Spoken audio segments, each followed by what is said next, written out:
방송에서 제공하는 보험 정보는 투자 판단에 대한 조언입니다. 보험, 펀드 등의 가입은 투자자 자신의 판단과 책임에 따라 그 결과가 투자자 본인에게 귀속됨을 양지하시기 바랍니다. 시청자 여러분 안녕하세요. 알기 쉬운 보험 정보로 여러분들의 인생 설계 함께하는 인생 설계 원픽 진행의 김혜연입니다. 일교차가 심한 요즘에 유난히 목이 칼칼하다 하시는 분들 많이 계시죠. 이럴 때 배차나 도라지차 많이 마셔주면 목에 좋다라고 합니다. 오늘은 따뜻한 차 한 잔과 함께 저희 방송 시청하시면서 보험 꿀팁들 챙겨가 보시면 좋을 것 같습니다. 네, 그리고 저희 인생설계 원픽은요, 유튜브로도 시청이 가능합니다. 유튜브에 서울경제TV 검색하시고 실시간으로 함께 해보시길 바라겠습니다. 네, 참고로 금일 본 방송에서 제공하는 정보들은 투자 판단을 위한 조언이지 해당 보험의 가치나 수익률을 보장하지는 않습니다. 그리고 서울경제TV와 서울경제신문은 당사의 브랜드입니다. 서울경제증권TV, 서울경제TV 손실복구팀과는 무관하고요. 기타 유사 명칭에도 유의하시길 바라겠습니다. 네, 그럼 저희 인생설계 원픽 본격적으로 출발해 볼 텐데요. 첫 번째 코너는 생생 라이프 팁 시간이죠. 오늘은 김경화 전문가님과 이야기 나눠보도록 하겠습니다. 전문가님 어서 오세요. 안녕하세요. 네, 우리 김경화 전문가님께서는요, 자녀에게 물려주는 금융자산이라는 주제로 강의를 준비해 주셨다라고 하는데, 우리 왜 어린이날에 아이를 위해서 어린이 보험 가입을 하는 부모님들 많이 계신다라고 하잖아요. 그 밖에도 내 아이를 위한 보험 전략 어떤 게 있을지 강의 지금 바로 확인해 보시죠. 네, 시청자 여러분, 날씨가 너무 좋죠. 벌써 가을이 온 것 같은데 성큼. 제가 오늘 주제로 삼은 것은 자녀에게 물려주는 금융자산이라는 뜻인데요.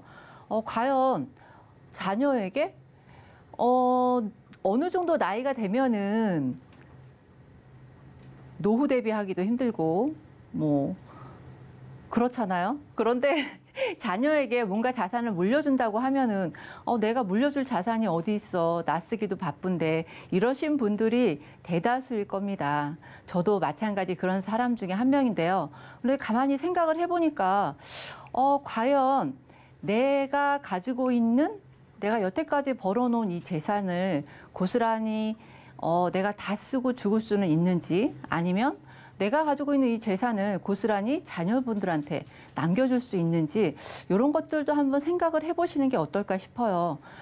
부모님의 사망의 리스크가 언젠가는 한 번은 있어야 되는 거잖아요. 근데 이렇게 사망 리스크 자체가 자녀들한테 정말로 리스크로 다가올지, 아니면은 금융자산을 마련할 수 있는 모든 좋은 계기가 될지, 이런 거는 부모님이 아니면 우리 같은 50대, 60대 되시는 분들이 사전에 어떻게 준비하느냐에 따라 자녀에게는 부모의 사망이 리스크가 될 수도 있고 커다랗게 금융자산으로 받아들일 수도 있고, 이런 부분이 있거든요.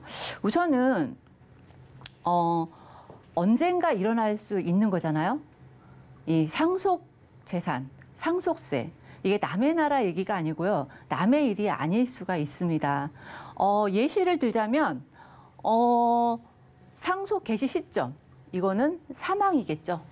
사망으로 상속 개시 시점이 발생을 한다면, 그런데 이분이 재산이 많지는 않으세요. 그냥 아파트 한 채 가지고 계신 분이라고 생각을 한다면, 요즘 아파트 시세 보통 한 10억 정도 한다고 말씀들 많이 하시죠. 부동산을 11억 정도 가지고 계신 분이 있다. 그런데 이분이 부채가 17억이 있으시대요.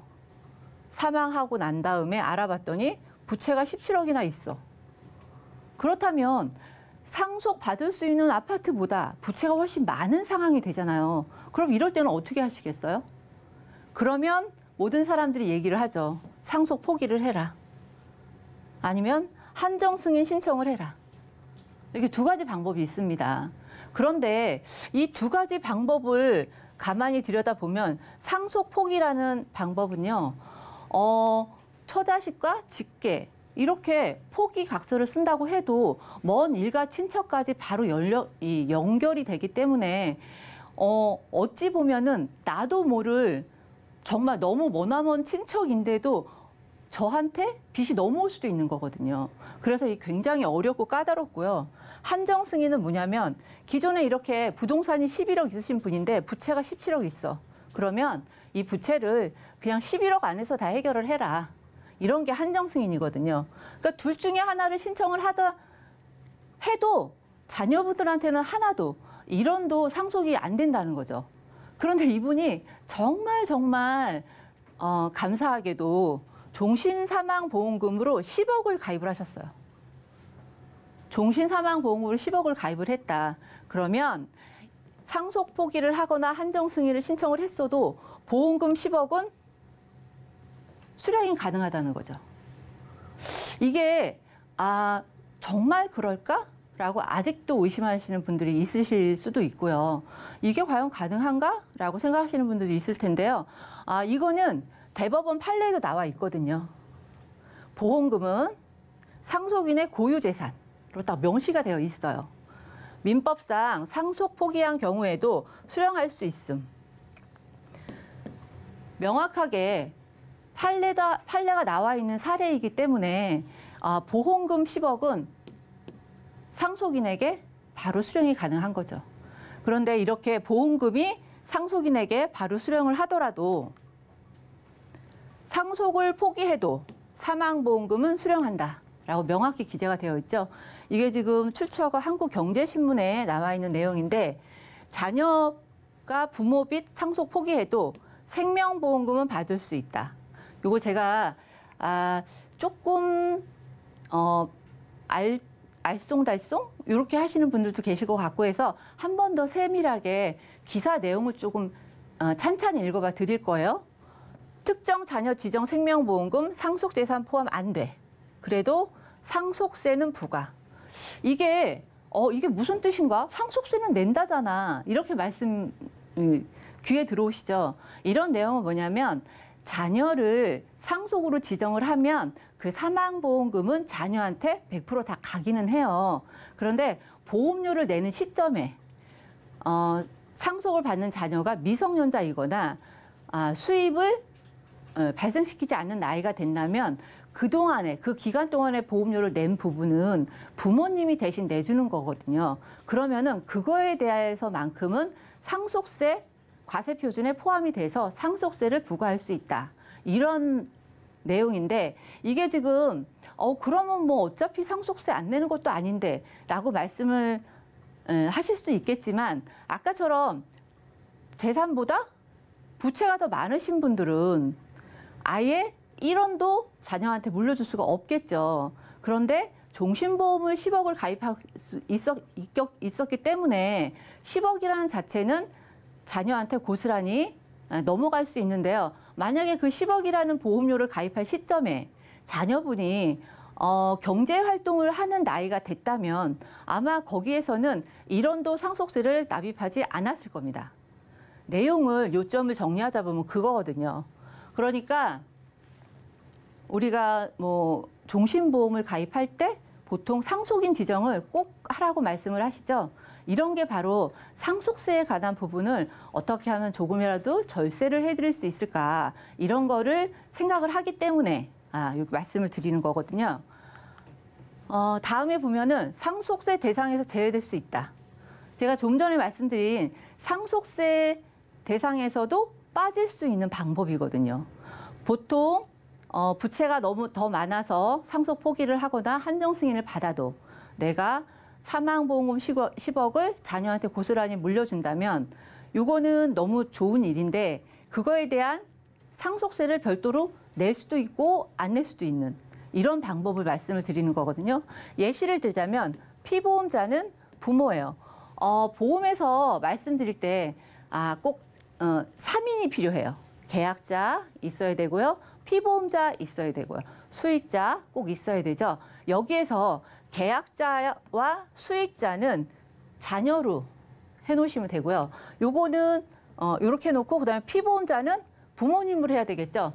피보험자는 피를 보는 사람 이렇게 말씀드리면 몸을 담보로 맡겨주는 사람이에요.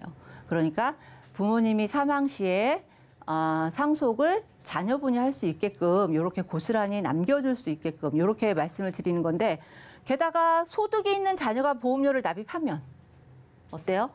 소득이 있는 자녀가 보험료를 납입을 한다면 상속세를 1원도 안 내고 고스란히 자녀한테 물려줄 수 있는 거거든요. 그래서 상속 대상자 보험료 납입 기여분만큼 상속세 대상에서 제외한다. 이렇게 표시가 명확히 되어 있는데 이거 예를 들자면 사망보험금을 1억으로 봤을 때 이거는 피보험자 부모고요. 수익자가 자녀예요. 처음에 가입할 때 1억 원의 사망보험금을 지정을 했는데 처음에 가입할 때는 자녀가 어려가지고 미성년자이기 때문에 보험료를 부모님이 내셨어요. 계속 쭉. 그런데 어느 정도 시점이 지나서 한 40%는 부모님이 냈고요. 어느 정도 시점이 지나서 이때부터는 자녀가 보험료를 쭉 낸 거지. 60%는. 그래서 부모님이 낸 보험료는 총 보험료의 40%인 거고요. 자녀가 낸 건 총 보험료의 60%야. 그러면 상속세 대상에 포함되는 금액은 얼마일까요? 1억 중에 40%죠. 그럼 1억 중에 40%면 4천만 원에 해당하는 부분만 상속세를 계산해서 납부하면 되는 거죠. 그러면 4천만 원에 대한 상속세는 몇 프로일까요? 상속세 세율표를 제가 준비를 했는데 보면은 1억 원 이하는 10%예요. 아까 4천만 원이 상속세 대상이라고 했죠. 그럼 10%면은 400만 원만 납입하고 1억 원을 자녀한테 물려줄 수 있는 거죠. 그리고 1억 원 초과 5억 원까지는 20%, 5억 원 초과 10억 원까지는 30%, 3억 원까지는 40%. 돈이 정말 많으시고 뭐 건물이 몇 개 있으시고 이러신 분들은 분명히 30억 원을 넘으실 텐데 이렇게 되면은 세율이 50%예요. 세율이 50%라면 30억만 가지고 있어도 세금이 15억이라는 뜻인데 과연 이 15억을 6개월 안에 현금으로 할 수 있는 분들이 과연 얼마나 계실지, 그거를 과연 잘 납입하고 고스란히 30억이란 자산을 지켜갈 수 있는지, 이런 부분도 상속세를 공부하면 공부할수록 굉장히 버겁고 무겁고 조금 힘들게 느껴져요. 하지만 이게 재산이 많으신 분들한테만 해당되는 부분이 아니고 단지 그냥 아파트 한 채 있는 분들도 충분히 해당될 수 있다. 이런 거를 꼭 잊으시면 안 됩니다. 그래서 제가 상속세 예시도 제가 좀 한번 해드릴 건데요. 이거는 지금 현재 가치로 과세표준이 5억일 때, 10억일 때, 20억일 때 이렇게 지금 예시를 해드리는 건데 5억일 때는 지금 현재 시세로 5억인 거예요. 5억일 때도 보면은 이 상속세의 가장 큰 맹점이 뭐냐면요. 배우자가 있는지 아니면 배우자가 없는지 이 부분이 굉장히 중요해요. 상속세 5억일 때는 배우자가 있고 없고를 떠나서 어차피 여기에 보면은 일괄공제, 배우자공제, 누진세공제 요거를 빼고 나면 솔직히 납부할 세액은 없어요. 그런데 10억이 됐다 쳐봐요. 10억이 되면은 배우자가 있고 없고의 차이가 확실히 나오죠. 배우자 공제를 못 받기 때문에 배우자 공제가 굉장히 크거든요. 6억이라. 요거가 없기 때문에 배우자가 있으신 분들은 상속세를 1원도 안 내시는데 배우자가 없으신 분들은 9천만 원의 세금을 내야 되는 거고요. 20억인 같은 경우에는 배우자가 있고 없고의 차이가 굉장히 크죠. 1억 3천에서 4억 4천까지. 이렇게 상속세 계산을 하다 보면 배우자의 중요성이 굉장히 많이 나오는데 어차피 근데 배우자 되시는 분들도 어차피 사망의 리스크를 피해갈 수는 없잖아요. 그러니까 배우자 되시는 분들도 혼자 되신 분들도 꼭 이 배우자가 없는 거에 대한 이 리스크를 생각을 해보셔야 될 거예요. 지금 혼자 계시는 분들도. 그런데 이건 현재 가치의 5억이에요. 현재 가치의 10억. 현재 가치의 20억인데 이게 재산이 그냥 그 자리에 가만히 머물러 있으면 좋겠는데 금액이 아파트 가격도 좀 안 올랐으면 좋겠는데 아니면은 뭐 땅값도 안 올랐으면 좋겠는데 근데 그렇지가 않잖아요. 우리 연평균 그 재산 상승률을 보면요. 86년에서 2022년까지 전국 주택가격 평균 인상률을 보면은 평균 4%대로 인상이 됐답니다. 그러면 이거를 예시를 여기다 접목을 해서 4%씩 인상이 된다고 하면 10년 후 되면요. 10년 후에 되면은 이 5억이라는 가치가 7억 4천이 되거든요. 10년 후에 7억 4천. 이 사망이라는 시점이, 사망의 리스크가 발생되는 시점이 지금 당장은 아니더라도 10년 후, 20년 후에 누구나 다 겪을 수 있는 부분이라 이 부분을 이 7억 원에 대한 7억 4천에 대한 부분을 배우자가 없을 때는 3,800만 원에 3,800만 원의 세금을 내야 되는 거고요. 5억이라는 돈이 10년 후에 7억 4천이 되기 때문에 안 내던 상속세도 낼 수밖에 없는 상황이 되는 거예요. 10억이란 돈이 10년 후에는 14억 8천이 되는 거죠. 14억 8천이 되면은 배우자가 있고 없고에 따라서 만약에 배우자가 없을 시에는 2억 3,400이라는 세금을 납부해야 되는 거고요. 굉장히 복잡하죠. 제가 말씀드리는 이 상속세 막 머리도 아프시고 저도 지금 말씀드릴 때 제가 지금 이렇게 말씀을 드리는 이 부분을 우리 시청자님들이 과연 어떻게 받아들이실지 저도 살짝 고민은 되는데 이게 굉장히 중요한 얘기예요. 누구나 다 겪을 수 있는 얘기고 나는 그렇게 뭐 상속 물려줄 거 없어. 나는 내가 살아생전에 이거 다 노후 대비로 쓰고 사망할 거야. 하지만 사망 리스크는 누구도 장담할 수가 없거든요. 언제 사망이 다가올 수도 없는, 알지 못하는 것이고. 그래서 이렇게, 그 다음에 10년 후에 만약에 20억을 본다면 29억 6천이에요. 거의 30억에 가까운 돈이 상속 재산으로 만들어지는데 세율은 배우자가 있을 시에는 3억 거의 2천만 원 돈이죠. 배우자가 없을 뒤에는 8억 2천이에요. 과연 우리 자녀들이 부모님의 사망을 리스크로 받아들일지 정말 금융 자산으로 받아들일지는 이 세금 금액만 봐도 굉장히 현실적으로 느껴지잖아요.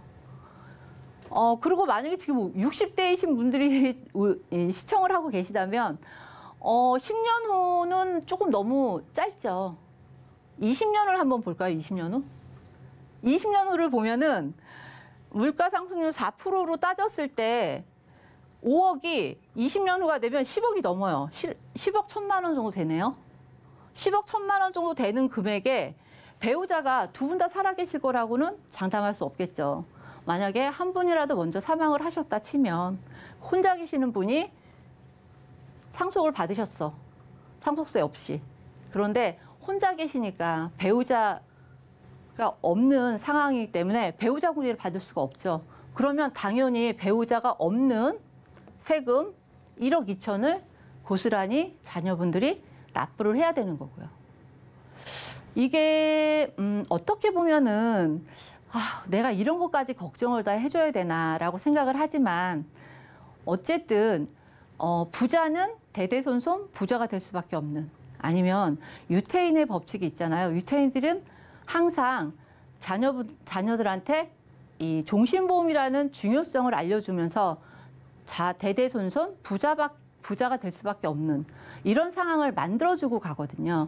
그러니까 이렇게 상속세를 낼 수 있는 10억이 20년 후에는 20억이 돼서 세금을 5억 2천이나 내야 된다는. 5억 2천이 지금 제가 막 이렇게 얘기하니까 억이 참 별로 크게 다가오지가 않는데요. 돈 1억을 모으려면 80만 원씩 10년을 모아야지 1억이 되잖아요. 이게 엄청 긴 시간 동안 한 달에 80만 원씩 이렇게 낸다는 게 80만 원씩 이렇게 낸다는 게 쉽지는 않거든요.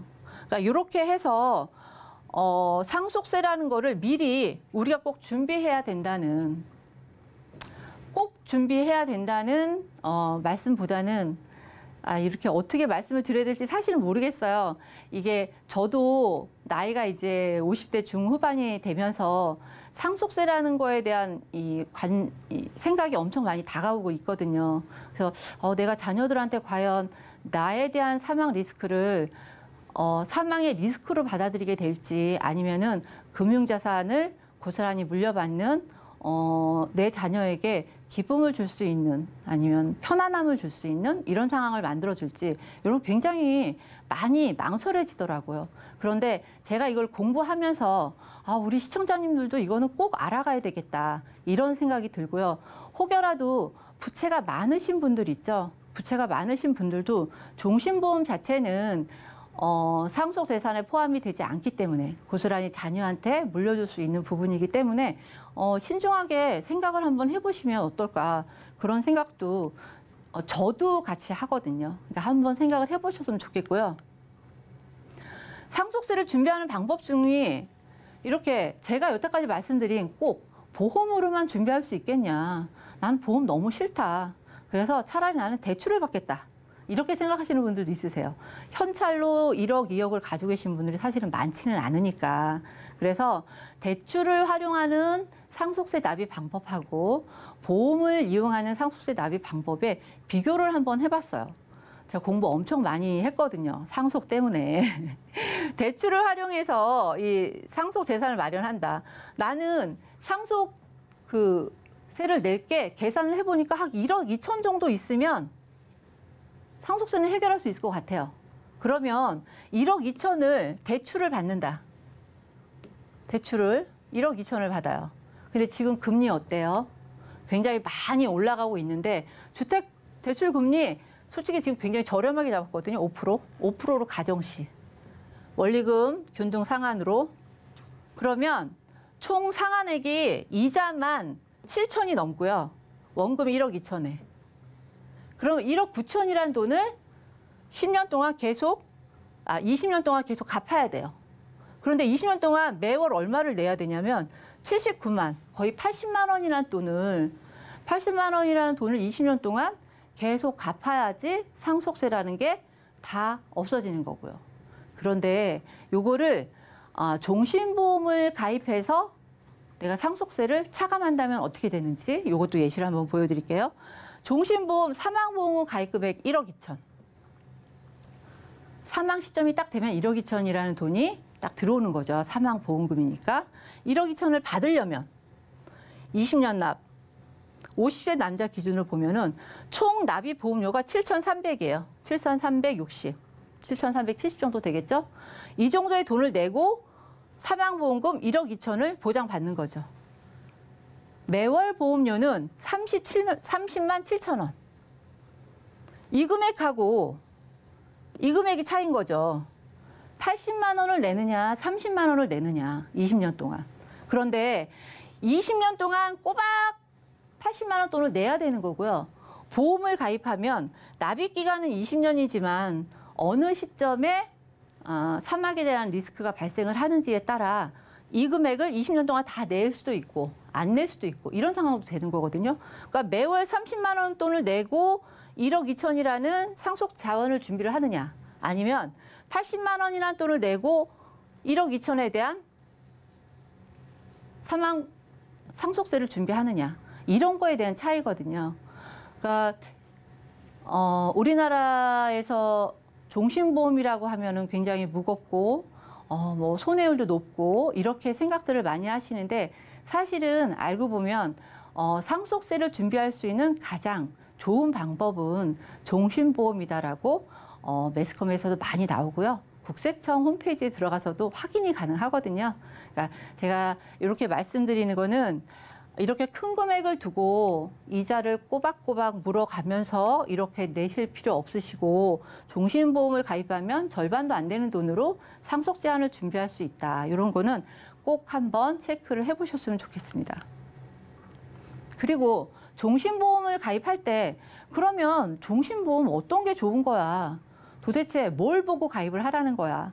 어떤 상품은 뭐 낸보험도 다 주고 보험금도 준대더라.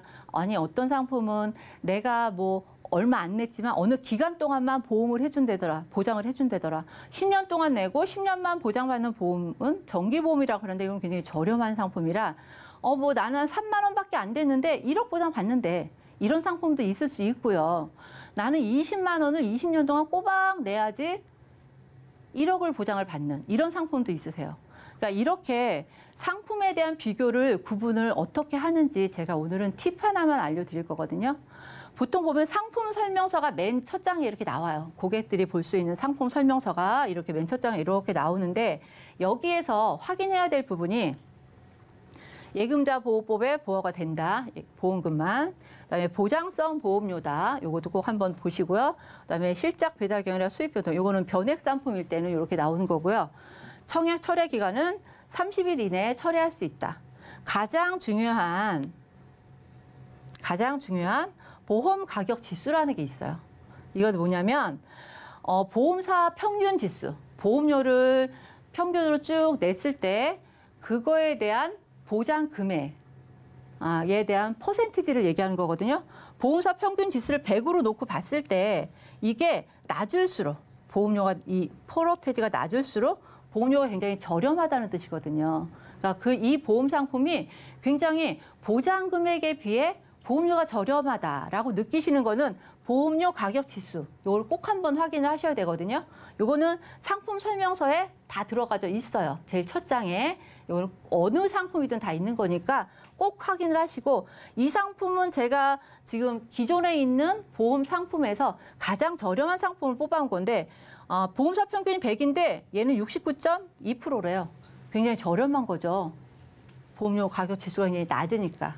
요것도 확인하시고요. 그다음에 회지 환급률표, 그다음에 뭐 변액 상품이라 이렇게 상품을 준비하실 때에도 종신보험을 준비하실 때에도 어떤 거에 포인트를 두고 준비를 하실지, 상속세를 준비할 때도 어떤 방법으로 준비를 해야지 내 재산이 망가지지 않고 아니면 자녀에게 나의 사망이 크게 리스크로 적용되지 않게끔 자녀한테 금융자산을 물려줄 수 있을 만큼의 이런 준비가 가능한지 요거를 선택을 하실 때에도 한 번 더 이렇게 보험 가격 지수를 확인을 하셔서 상품을 선택하시는 게 굉장히 현명한 방법이거든요.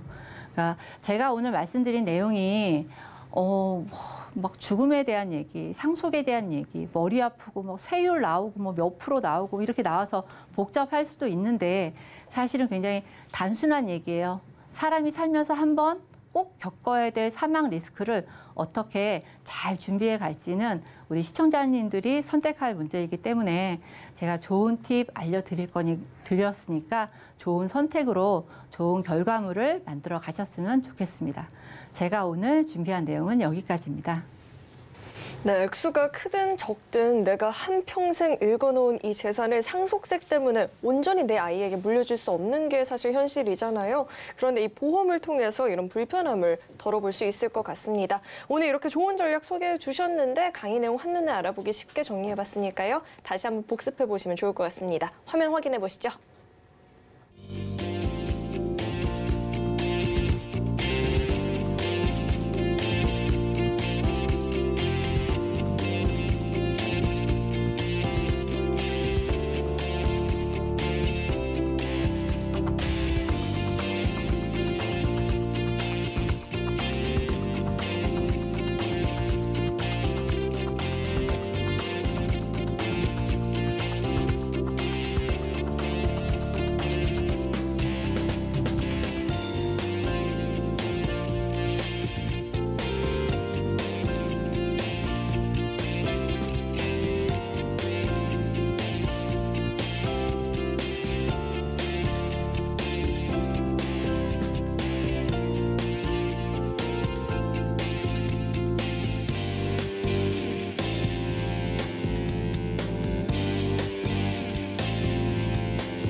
인생 살기에 있어서 무엇보다 중요한 건 현명한 선택이 되겠죠. 오늘 그 선택에 도움을 주실 두 분 자리에 모셔봤습니다. 안수연 전문가님 나와 계시고요. 김경화 전문가님 계속해서 함께해 주실 예정입니다. 네, 두 분 어서 오세요.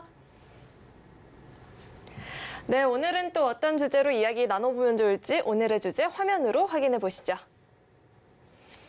네, 오늘의 주제는 보험과 확률입니다. 보험은 확률적 준비라고 보는 것이 더 좋을 텐데요. 언제 생길지 모르는 질병이나 위험을 대비해서 안전망을 마련해 두기 위해 필요한 게 또 보험이 되겠죠. 이야기 자세히 나눠보도록 하겠습니다. 네, 보험이 확률과의 싸움이라고도 하잖아요. 확률이 큰 쪽에 베팅을 해야 나에게 좀 더 이득이 될 텐데 주제를 선택해 주신 이유부터 짚어주시죠. 네, 앵커님께서는 만약 길 가다가 길을 잘못 들었다. 그러면 돌아가시겠어요? 아니면 다른 방법을 택하시겠어요? 저는 유턴할 것 같아요. 네, 보험도 마찬가지입니다. 내가 갖고 있는 보험이 잘못된 건지 알면서도 고집하면서 계속 갖고 가시는 분들이 많이 있습니다. 왜냐하면 낸 보험료가 아까워서 이거 좀 이상한데 알면서도 굳이 갖고 가시는 분들이 있는데 보험 같은 경우는 계속 내가 평생 보장을 받는 게 맞잖아요. 그렇다면 잘못된 길을 알면서도 돌아가기보다는 지금 상태에서 어떤 길이 빠를까 이거를 선택하는 게 낫지 않을까 생각돼서 이 사례를 한번 들고 나왔습니다. 네, 잘못된 걸 바로 잡는 게 맞는데 사실 전문가가 아니라면 그 잘못된 점을 캐치하지 못하는 분들도 많이 계실 것 같아요. 구체적인 사례와 함께 짚어주시죠. 네, 오늘의 사례 같은 경우는요. 지금 그 의료 환경 같은 경우는 예전에 비해서 환경이 많이 좋아졌죠. 예전 같은 경우는 사망하시는 분이 많았습니다. 그래서 사망보험금이 많이 비쌌습니다. 평균 수명이 80세면 오래 살았다. 그래서 환갑잔치도 하고 칠순잔치도 하고 했지만 요즘 같은 경우는 환갑잔치 하신 분은 거의 없잖아요. 그렇기 때문에 예전 같은 경우는 80세 사망하시는 분들에 대한 사망보험금이 많이 비쌌습니다. 하지만 요즘 같은 경우는 어려서 준비하거나 아니면 사망보험금이 예전에 비해서 많이 저렴해졌어요. 그래서 사망보험금을 갖고 계시는 분들도 지금 요즘 보험을 준비하신다면 한번 비교해 보시는 거를 한번 제안을 한번 해드리고 싶습니다. 왜냐하면 지금 같은 경우는 생존하시는 분들이 더 많이 있기 때문에 연령은 물론 10년이 지났다 하더라도 지금 보험료가 훨씬 저렴한 경우가 많이 있기 때문에 내가 갖고 있는 보험이 과거에 10년 전에 가입을 했기 때문에 훨씬 더 저렴할 거라는 생각을 갖고 계실 수도 있지만 만약 비교하면 훨씬 더 저렴할 수가 있기 때문에 한번 비교해 보시기를 한번 제안을 해드리고요. 오늘 사례를 선택한 이유는 지금 보험료를 20만 원 넘는 보험료를 납입을 하고 계신 분이에요. 40세 정도 되시는 남자분이신데요. 보장 내용을 한번 보시겠습니다. 사망보험금은 5천만 원이에요. 하지만 이 보험은 CI 보험이기 때문에 내가 중대한 암이나 중대한 뇌에 관련된, 중대한 심장 관련된 진단을 이 세 가지 중에 먼저 걸리는 질병에 대해서 보장을 먼저 받으시는 거고요. 나머지 보장은 사망을 받으시는 거예요. 그리고 입원에 대한 보장이 있으시고요. 또 두 번째 CI가 올 경우에 대한 보장이 있으시고요. 또 수술에 대한 보장이 있습니다. 지금의 의료 환경을 한번 따져볼게요. 우리가 입원 많이 하나요? 일주일 이상은 입원하는 경우가 없습니다. 그리고 수술 많이 하나요? 많이 하죠. 하지만 특약을 보시면 3년 갱신으로 되어 있습니다. 우리가 수술 같은 경우는 반복적으로 계속 끝까지 실손보험이 이제 계속 갱신되는 걸 생각하면 수술비 같은 경우는 길게 가져가야 되는데 갱신으로 되어 있습니다. 그러면 이 보장은 좀 약간 지금 의료 환경에 비하면 좀 조정이 필요하다고 생각이 돼서 이 사례를 선택했습니다. 네. 네, 과거에 가입했다라는 걸 감안해 본다면 과거에는 당시 이 보험이 가장 좋은 보험이었을진 모르겠지만 요즘 의료 환경과는 잘 맞지 않았다라고 이야기를 해주셨어요. 그렇다면 이분 같은 경우에는 해결책이 있다면 어떤 게 필요할까요? 네, 해결책 같은 경우는 제가 그 4가지로 한번 구성을 해봤는데요. 첫 번째 같은 경우는 첫 번째 이제 자막을 나갈 겁니다. 저희가 크게는 4가지로 구성을 했는데 첫 번째는 암이 나갔습니다. 우리가 제일 많이 걸리는 질병이 암입니다. 그러면 암에 대해서는 기본적으로 진단금 넣었고요. 즉 진단금하고 요즘 우리가 암 진단은 의사가 진단하면 나오는 게 암 진단금입니다. 그다음으로는 요즘의 의료 환경은 진단금도 필요하지만 치료비 위주로 가는 게 요즘의 그런 보험 환경입니다. 우리가 암에 있어서 암으로 진단을 받으면 어떠한 그런 제스처를 하겠죠. 뭐 치료를 하거나 방사선이나 아니면 항암이나 그다음에 이제 부위를 축소한 다음에 수술을 하는데 이런 거에 있어서 예전에는 입원해서 치료했지만 요즘 같은 경우는 통원해서 치료하는 경우가 많기 때문에 진단금 일부분, 그 다음에 통원비 일부분, 그리고 항암 방사선비 또 이런 여러 가지 그런 항목별로 조금으로 구성을 해서 아주 기본적인 거를 일단은 준비를 해봤고요. 암 다음으로 중요한 거는 두 번째로 자막을 보시면 뇌가 나갑니다. 우리가 암 다음으로 이제 중요한 질병은 뇌로 볼 수가 있는데요. 뇌 같은 경우는 얼마 전에 그 유명 여배우가 사망을 했잖아요. 뇌 같은 경우는 내 몸에서 전조 증상이 있습니다.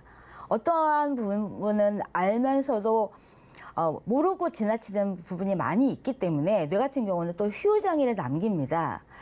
뇌 같은 경우는 머리에서 발끝까지 온몸에 다 뇌가 지배를 하지만 뇌 같은 경우는 한번 발생을 하면 휴장애를 남기기 때문에 뇌 같은 경우는 예전의 보장은 뇌 출혈이 많았고요. 또 뇌경색이 있었지만 이런 뇌혈관 같은 경우는 뇌꽈리가 부풀어 오르는 증상인데요.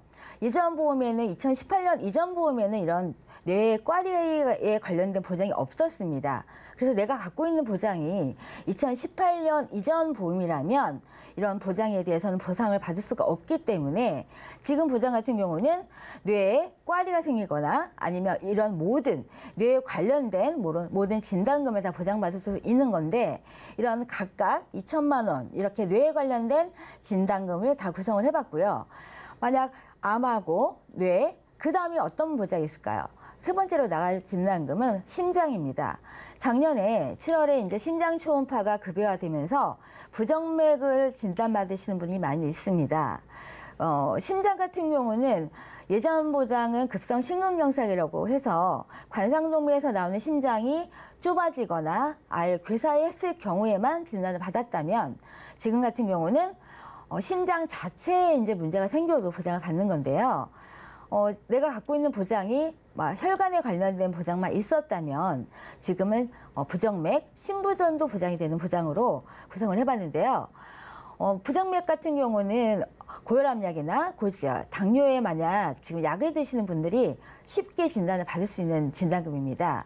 그렇다면 첫 번째 암, 두 번째 뇌, 세 번째 이렇게 심장까지 각각 조금 이렇게 각각 중요한 보장을 진단을 받으시고요. 네 번째는 이제 자막 나갈 건데요.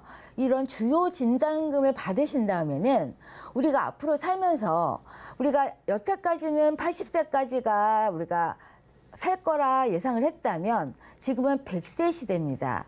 우리 자녀분은 아마 120살까지 살지 않을까 이렇게 추측할 수가 있는데요. 그러면 우리가 연금이 중요하겠죠. 하지만 앞서 강의에서 우리가 자녀한테 우리가 상속 재산 얘기가 나왔잖아요. 우리가 연금 같은 경우는 내가 살면서 꼭 필요한 내 노후에 필요한 자금입니다. 연금 같은 경우는 내가 살면서 은퇴 이후에 자금을 연금으로 꼭 필요한 건데요. 리모델링 전에 이 증권 같은 경우는 40대 남성분이 한 달에 20만 원 정도의 보험료로 내가 사망보험금 5천만 원과 보장에 대한 거를 보장을 받았습니다. 하지만 지금 플랜에서는 암하고 뇌하고 심장하고 한 달에 내가 10만 원 정도의 보험료를 납입을 해서 10년 동안 납입을 하고 20년 동안 거치했을 때 내가 받을 수 있는 연금액을 지금 자막에서 나갔는데요.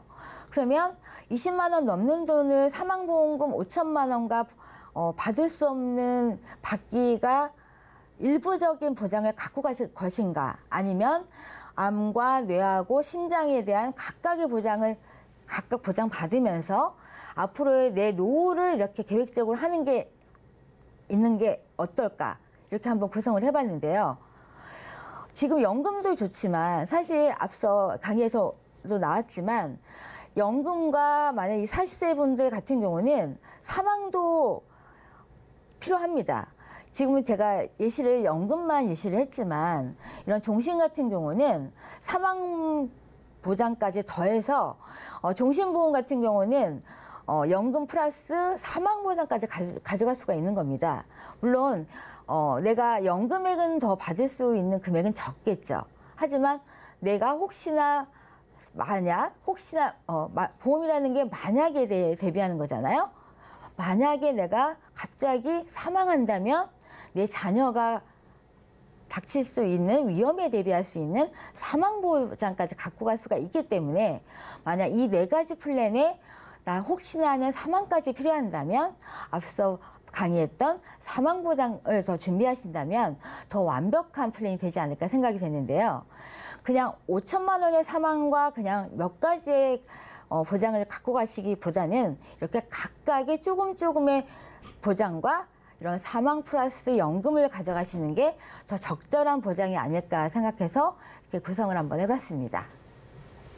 의료 환경이나 이 보험의 종류가 나날이 진화를 하다 보니까 주기적인 점검이 정말 필수인 것 같아요. 오늘 전문가님의 리모델링 덕분에 이 월 납입 보험료도 소폭 줄었지만 보장 내용이 훨씬 더 풍부해지고 최근 이 의료 트렌드와 또 잘 맞고, 게다가 여기에 노후 대비까지 이렇게 탄탄하게 준비를 해주셨는데요. 그렇다면 이번 사례에서 추가적인 주의사항이 필요한다면 어떤 게 더 있을까요? 네, 물론 증권별로 다 물론 사망이 나쁜 건 아닙니다. 하지만 적절한 대비책은요.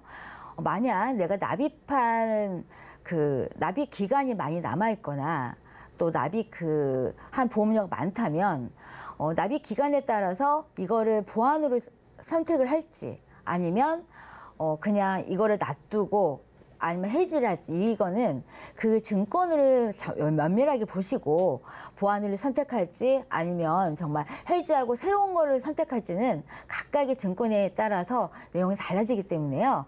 각각의 증권을 면밀하게 살펴보신 후에 보완으로 선택하실지 아니면 해지를 선택하실지 새롭게 하실지는 각각의 증권을 한번 살펴보시고 전문가와 상의하시는 걸 선택하시는 게 좋은 방법일 거라고 생각이 됩니다. 네, 섣불리 해지를 한다거나 추가로 가입을 하기보다는 충분한 공부를 해볼 필요가 있다라고 짚어주셨는데요. 우리 김경화 전문가님께서 추가로 주의사항을 제시해 주신다면 어떤 게 더 있을까요? 네. 이렇게 CI 보험만 하나로 보장을 다 받는다고 생각을 하시면 절대 안 되실 것 같습니다. 왜냐하면 우리가 환경이 바뀌면서 없던 질병도 생기고 그다음에 의료기술이 발달하면서 좋은 치료 방법도 생기는데 굳이 옛날의 상품을, 그러니까 핸드폰을 보자면 굳이 투지폰을 가지고 있을 필요는 없잖아요. 어차피 핸드폰 요금 똑같이 내는데 최신으로 바꿔서 가장 완벽한 상품으로 준비를 하시는 게 어떤가, 저도 그렇게 생각이 들거든요. 그리고 우리 안수연 전문가님께서 설계해 준 내용을 보면은 보장 내용을 굉장히 촘촘히 잘 만들어 놓으셨기 때문에 아마 예전에 똑같은 보험료 20만 원, 20만 원을 가지고 가신다고 해도 아마 나중에 크게 보장을 받으실 때 보장받는 금액 자체가 굉장히 많이 차이가 날 거예요. 보장받는 이런 기술이나 여러 가지 시술 같은 면에서도. 그러니까 굳이 그렇게 옛날 것만 고집할 필요는 없으시고요. 최신형 보험 상품으로 업그레이드를 해가시는 게 어떨까, 저도 그렇게 생각이 드네요. 기대 수명이 늘어나고 있는 만큼 한 살이라도 어릴 때 미리미리 미래를 위한 준비를 해볼 필요가 있을 것 같습니다. 네, 그럼 저희는 이어서 검색어 Q&A 시간으로 넘어가 보겠습니다. 네, 현재 이 시점 가장 뜨거운 보험 키워드에 대한 궁금증을 스피디하게 풀어보는 시간이죠. 첫 번째 궁금증은요, 종신보험에 가입을 하기 위한 적당한 나이가 있다면 언제일까요? 네, 적당한 나이는 바로 지금입니다. 왜냐하면요, 예전에 비해서 정말 다양한 보장 내용이 많이 있기 때문에 예전에는 종신보험이라 하면 죽어야지만 나오는 보험 아닐까 이렇게 생각을 하는 분들이 많이 있었지만 요즘 같은 경우는 종신보험도 달러로 나오는 보험도 있고요. 요즘 같은 경우는 달러 가치가 많이 상승했잖아요. 그래서 환차에 기대를 하는 보험도 많이 있기 때문에 환차 효과를 노릴 수도 있고요. 또 종신보험 같은 경우 요즘 같은 경우는 예전에는 뭐 10년을 납입을 해도 손해가 난다 이런 보험이 많이 있었지만 요즘 같은 경우는 뭐 5년만 납입을 해도 100% 환급되는 보험이 있다 이런 보험도 있고요.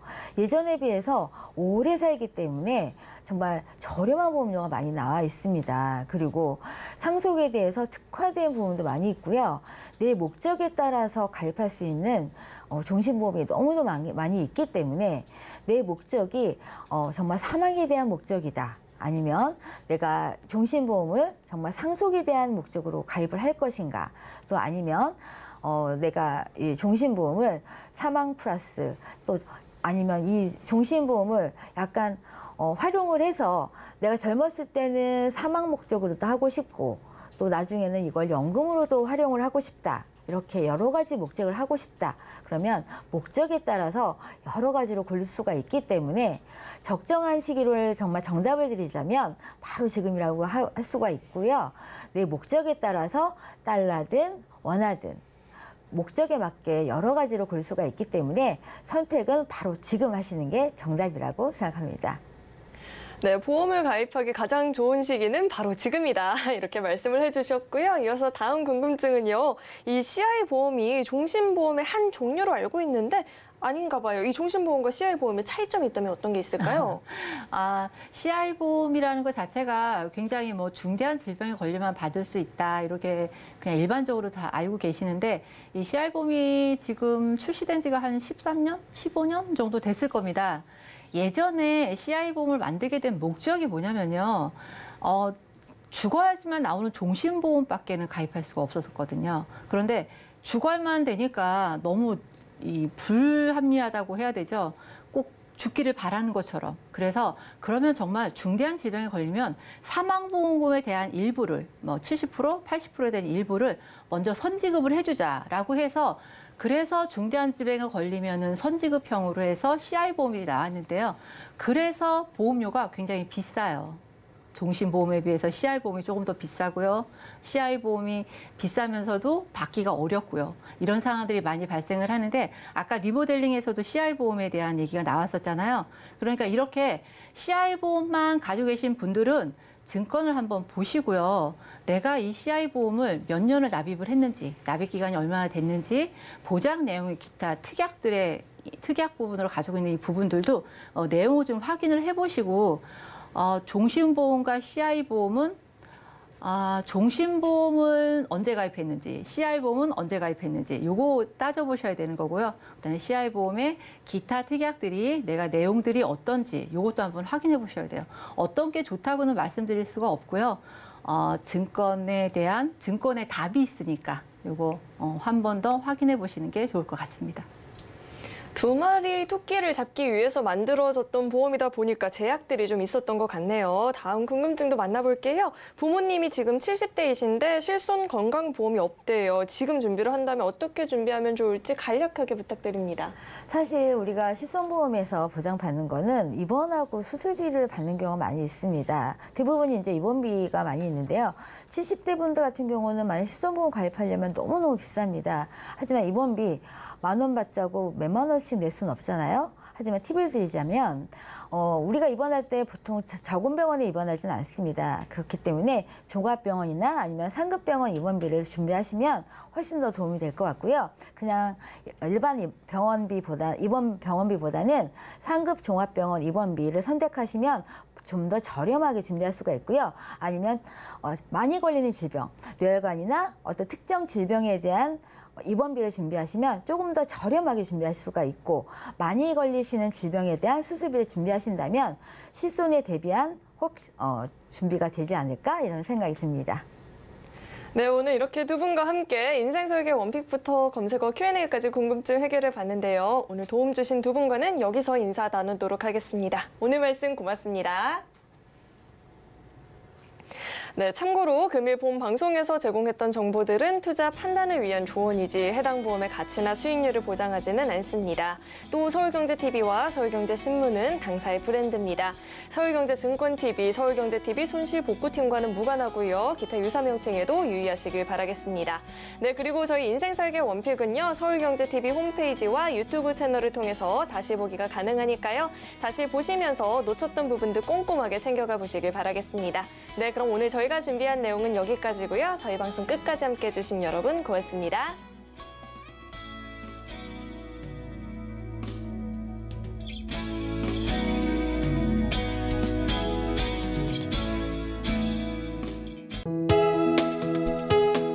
본 방송에서 제공하는 보험 정보는 투자 판단에 대한 조언입니다.